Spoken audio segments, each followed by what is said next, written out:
A smooth horizontal tube, as you can see here, of length L is rotated.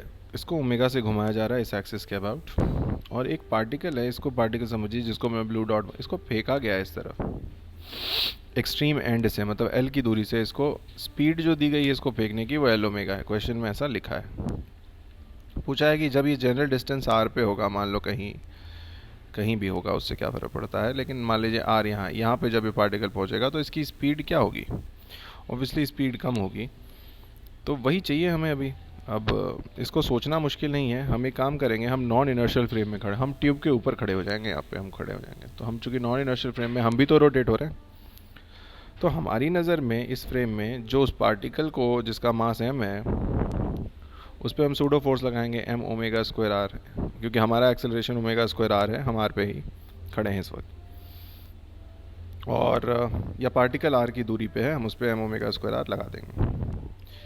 और अंदर की तरफ यही डिसेलरेशन, यही जो फोर्स है ये डिसेलरेशन प्रोड्यूस करेगा। तो एक्सेलरेशन या डिसेलरेशन को तो हम ऐसे लिखते हैं V D V by D S.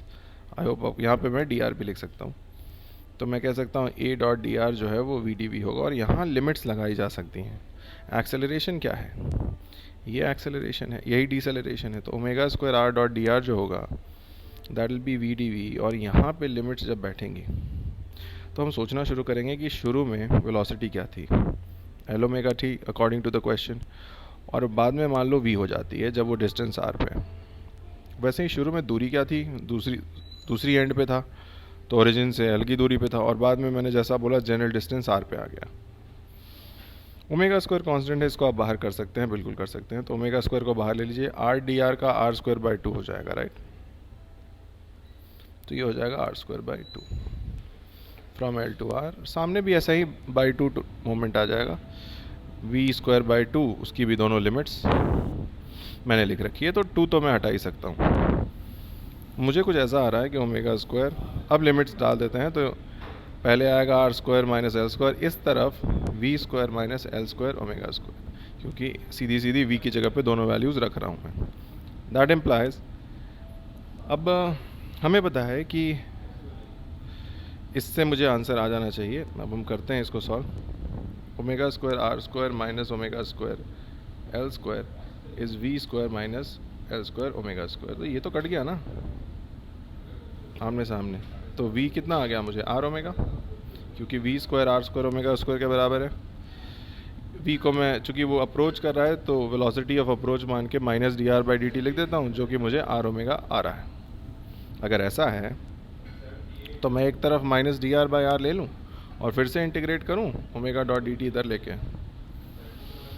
इससे मुझे अब r की वैल्यू ln नेचुरल लॉग में आ जाएगी, यानी कि मैं अगर नेचुरल लॉग को शिफ्ट कर दूँ, वैसे तो मुझे नेचुरल लॉग ऑफ r आएगा जनरल टर्म, और ये ओमेगा t बन जाएगा अगर मैं इसको 0 से t तक ले लूँ।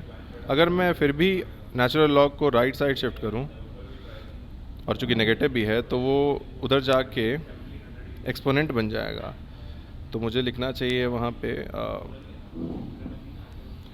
ओमेगा टी है मेरे पास, तो वो बन जाएगा L टाइम्स, है ना, the limits here I have not placed, तो ये तो L से R की लिमिट है और ये 0 से T की लिमिट है।